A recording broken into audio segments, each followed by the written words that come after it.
Welcome to edit your soul. آج اپنے ہدایت و رہنمائی کے لیے دیکھیں گے ایوب کی کتاب اور اس کا 19واں باب۔ تب ایوب نے جواب دیا، تم کب تک میری جان کھاتے رہ گے اور باتوں سے مجھے چور چور کرو گے؟ اب 10 بار تم نے مجھے ملامت ہی کی، تمہیں شرم نہیں آتی کہ تم میری ساتھ سختی سے پیش آتے ہو؟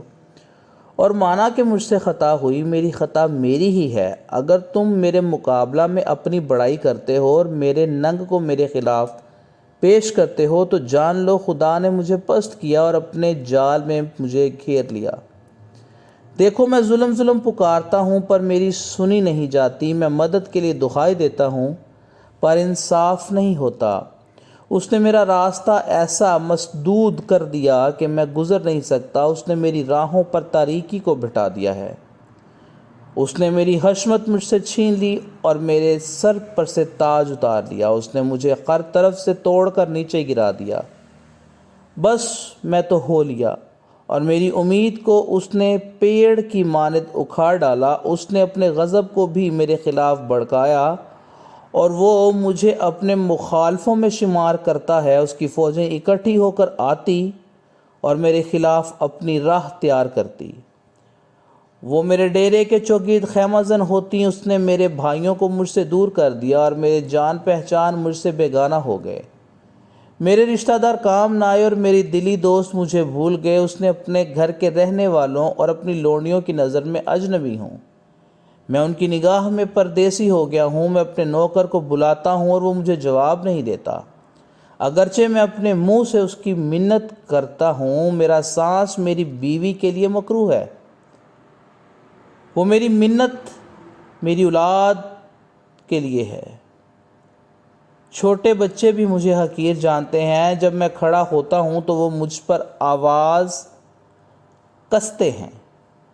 میرے سب ہم دوراز دوست مجھ سے نفرت کرتے ہیں، جن سے میں محبت کرتا تھا وہ میرے خلاف ہو گئے ہیں۔ میری کھال اور میرا گوشت میری ہڈیوں سے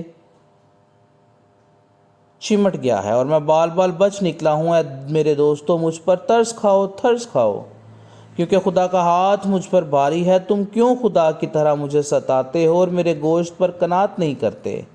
کاش کہ میری باتیں اب لکھ لی جاتی، کاش کہ وہ کسی کتاب میں قلم بند ہوتی، کاش کہ وہ لوہے کے قلم اور سیسے سے ہمیشہ کے لیے چٹان پر کندہ کی جاتی۔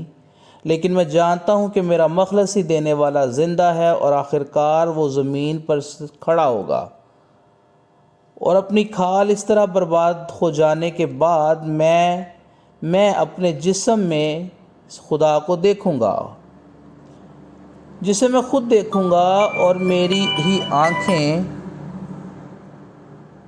دیکھیں گی، نہ کہ بیگانہ کی۔ میرے گردے میرے اندر فنا ہو گئے۔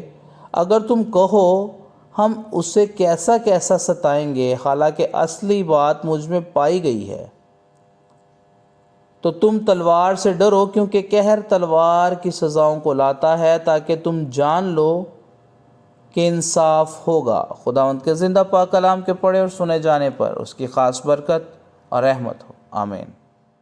ویلکم